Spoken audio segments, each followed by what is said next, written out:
Hello and welcome to NDTV 24/7. I'm Rohit Wellington. Let's begin with our top story. India's biggest state election began on Thursday with Uttar Pradesh voting in first phase. Polling ended peacefully with 60.17% people voting for the 58 seats in western UP. The provisional voter turnout of 60.17% was a shade lower than the 63.5% in 2017. There were some complaints of EVM and VVPAT malfunction earlier in the day. A chief electoral officer said that they were addressed immediately. So as millions came out to vote, UP Chief Minister Yogi Adityanath made remarks that had an impact in several other states. He said, watch out or UP may become a Kerala, Kashmir or a Bengal. His remarks didn't go unchallenged. Sanket Upadhyay has this report. As millions turned out to vote in 58 assembly seats in western UP, the Chief Minister, seen as battling a farmer backlash in many seats, put out this controversial message.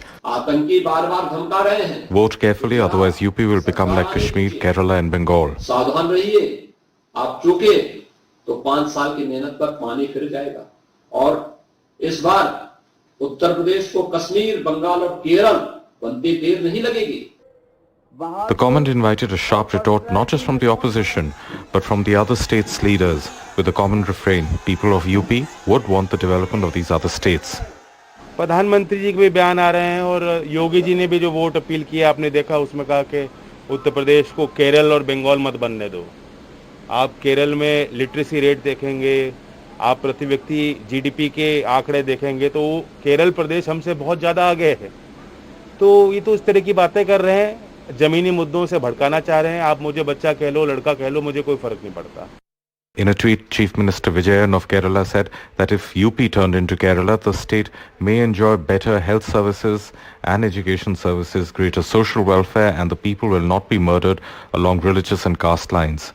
Congress MP from Kerala, Shashi Tharoor too joined in, saying that UP should be lucky to get Kashmir's beauty, Bengal's culture and Kerala's education.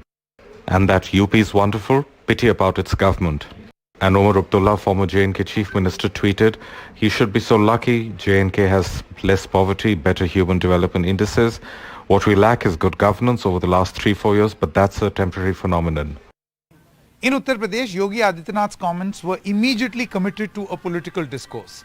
While members of the opposition said that this is a sign of BJP's desperation, many leaders of the Bharatiya Janata Party said that this is a stern warning by Yogi Adityanath and the BJP regime to all those who want to create a sense of disquiet in the state. In Saharanpur, the Prime Minister, who held his first in-person rally in the UP campaign, didn't attack the other states, but went head-to-head with the SP and Congress. Akhilesh countered the BJP's plank of a double-engine sarkar, that is, a BJP government at both the centre and in UP. जो UP को दंगा मुक्त रखेगा उसे ही vote देंगे.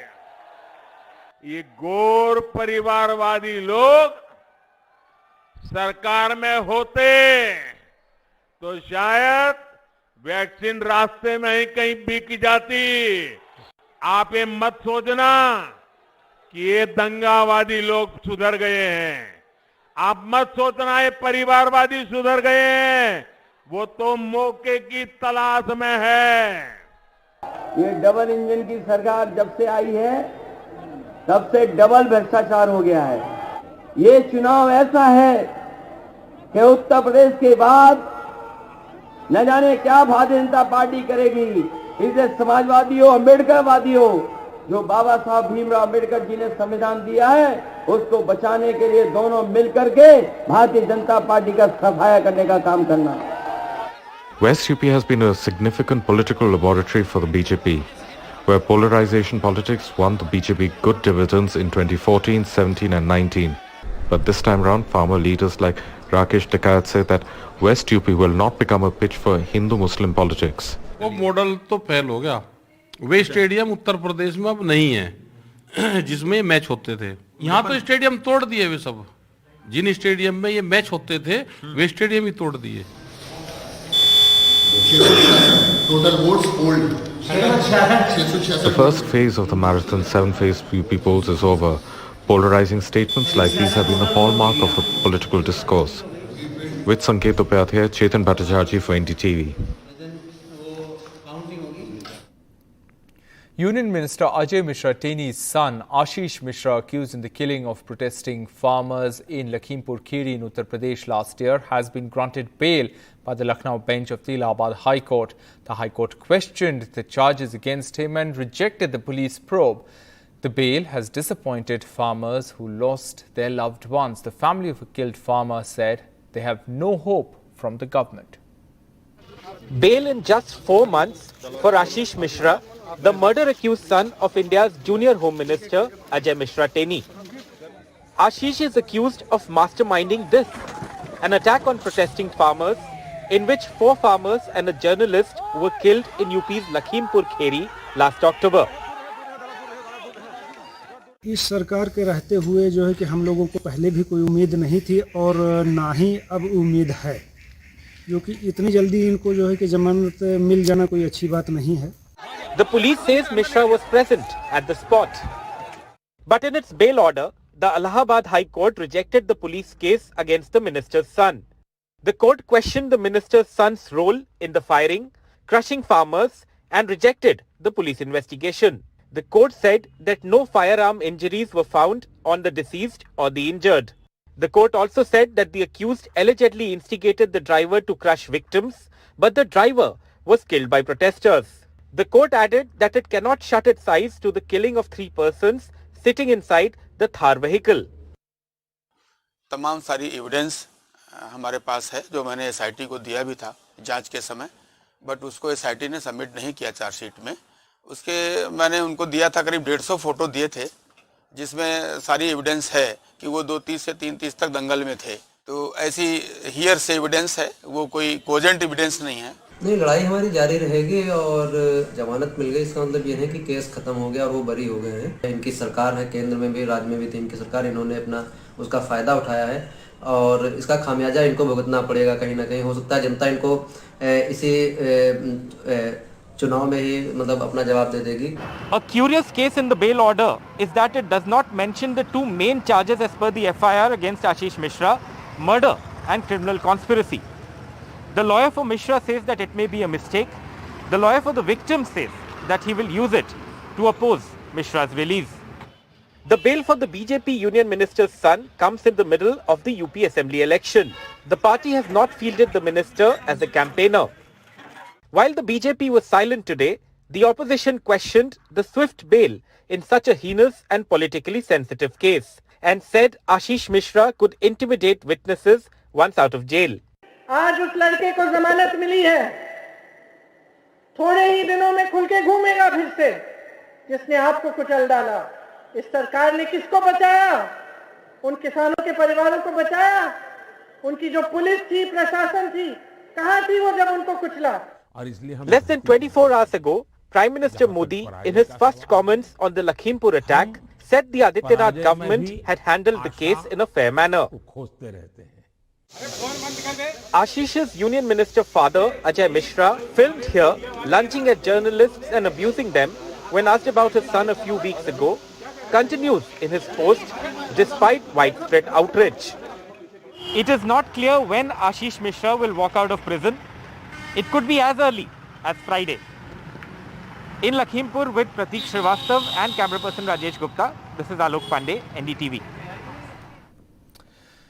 Now, while voters in the 58 seats of UP cast their ballot, campaigning was on in other parts of the state as well as the other poll-bound states. Here are some of the comments made by leaders during their campaign.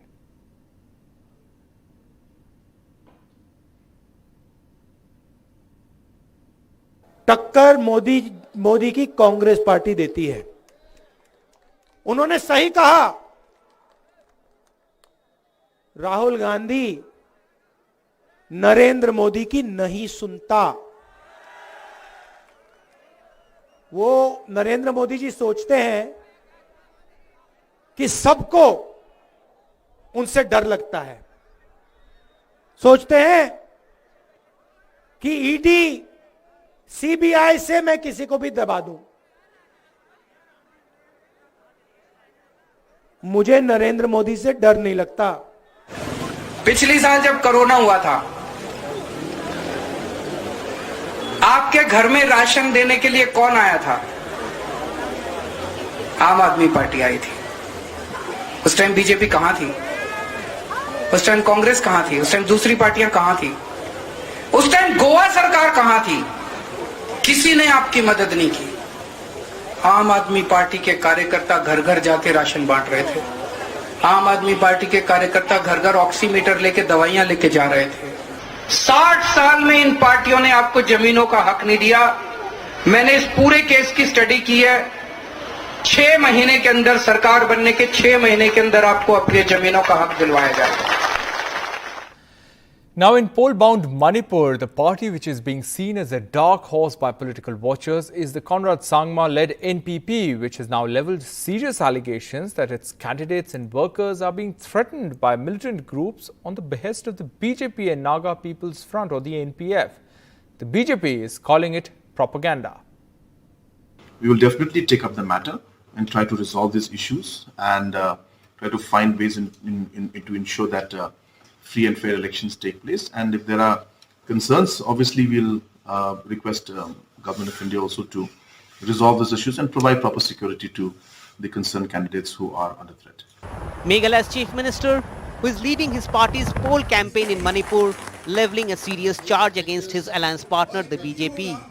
The Manipur unit of Sangma's party, the NPP, claims in this statement issued on February 8th that their candidates and workers are being threatened by several militant outfits in Manipur who are supporting the BJP and another alliance partner, the NPF or Naga People's Front.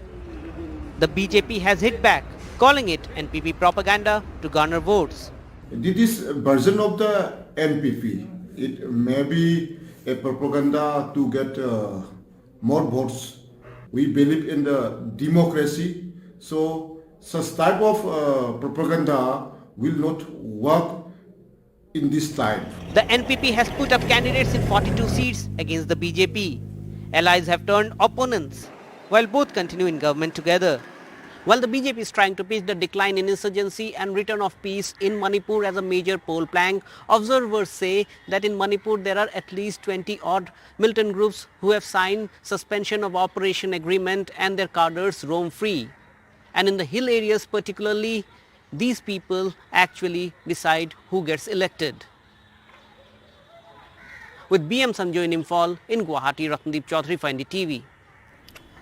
In some other news, Civil Aviation Minister Jyotiraditya Scindia has hit back at a top Congress leader for calling him Maharaja, alluding to Mr. Scindia's royal lineage. Congress leader Adhir Ranjan Chaudhary, asking a question in the Lok Sabha about the airport projects in West Bengal, used that Hindi word to mean a king in what appeared to be a swipe at Mr. Scindia's background.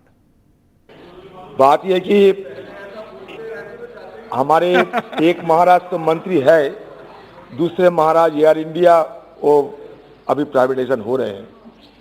तो आज ये देखा जा रहा है कि हिंदुस्तान में एक डिओपोली की स्थिति पैदा हो गई है।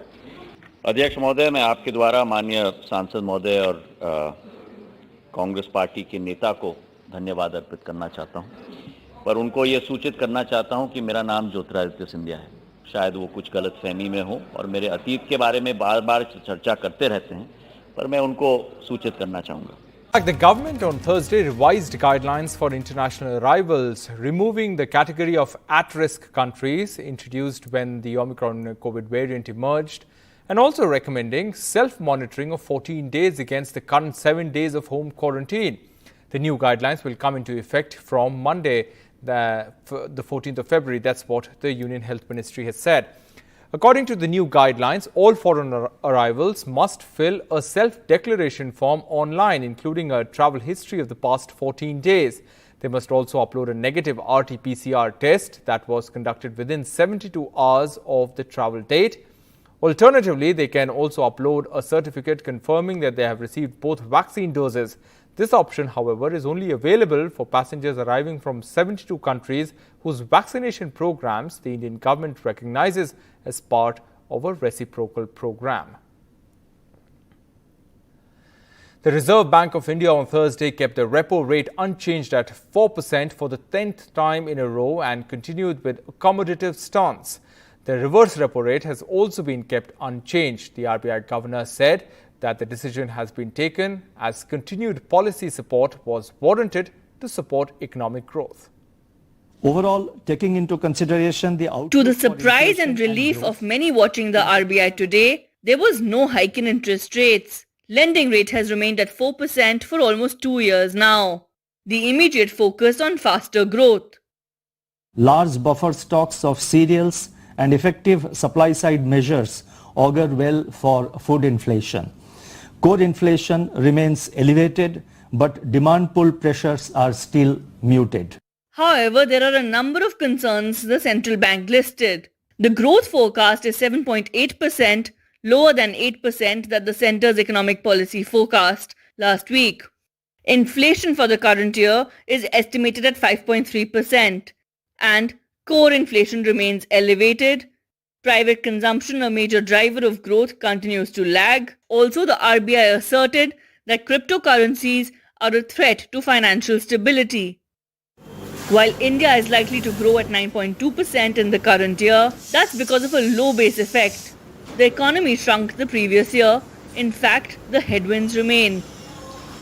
If crude prices head towards $100 a barrel again, as per a projection by Goldman Sachs, the RBI's forecast for inflation at 4.5% next year may go for a toss.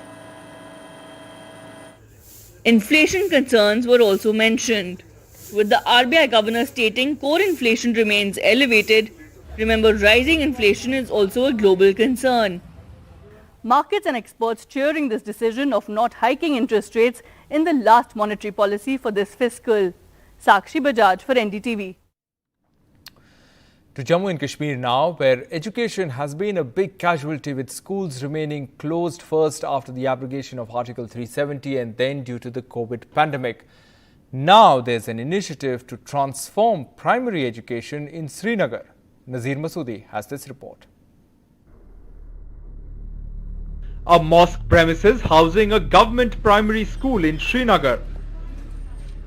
This is one of 83 almost defunct public schools in the city to be revamped with the help of Azim Premji Foundation. The Srinagar Municipal Corporation has signed a memorandum of understanding with the foundation to transform elementary education. To begin with, officials say 8 primary schools will be upgraded as model schools. And we've just signed a memorandum of understanding with the Azim Premji Foundation. There is also an Azim Premji University where teachers are trained. So now the plan is to train the teachers, increase the human resource quotient, and also upgrade the civil brick and mortar infrastructure. In the first phase, 8 primary schools in Srinagar city, government primary schools, are going to be upgraded as world-class model schools. Education of children has been the biggest casualty in Kashmir in the last 3 decades of conflict. Since August 2019, schools have largely remained closed in the valley, first due to the fallout of the abrogation of Article 370 and eventually because of the pandemic. Officials say Azim Premji Foundation will deploy around 100 resource persons in Srinagar. Besides training teachers, the foundation will also play a role to upgrade school infrastructure. शिक्षा से ही किसी समाज का भविष्य बन सकता है और प्राइमरी एजुकेशन निश्चित रूप से वही नींव का पत्थर है। तो अजीत प्रेमजी फाउंडेशन के साथ मिलकर के ये भी एक अच्छी शुरुआत है। मुझे लगता है कि जिस तरह से टेक्नोलॉजी बदल रही है, जिस तेज गति से बदल रही है, मैं उम्मीद करता हूँ डायरेक्टर एजुकेशन यहाँ है, अनेक शिक्षकों का भी जिक्र हुआ है कि बदलते हुए परिवेश में खुद को वो तैयार कर पाएंगे। ये बड़ा आवश्यक है। Officials admit that almost all the 83 public primary schools are largely defunct. In many schools, teachers outnumber students because parents do not want to send their children to government schools. And it's the Inspector General of CRPF, Charu Sinha, who has played a key role for the initiative. In a place where education of children has been the biggest casualty during last 3 decades of conflict, The aim is to revamp elementary education in Srinagar city. Azim Premji Foundation has come to the rescue to transform almost defunct government primary schools in the city.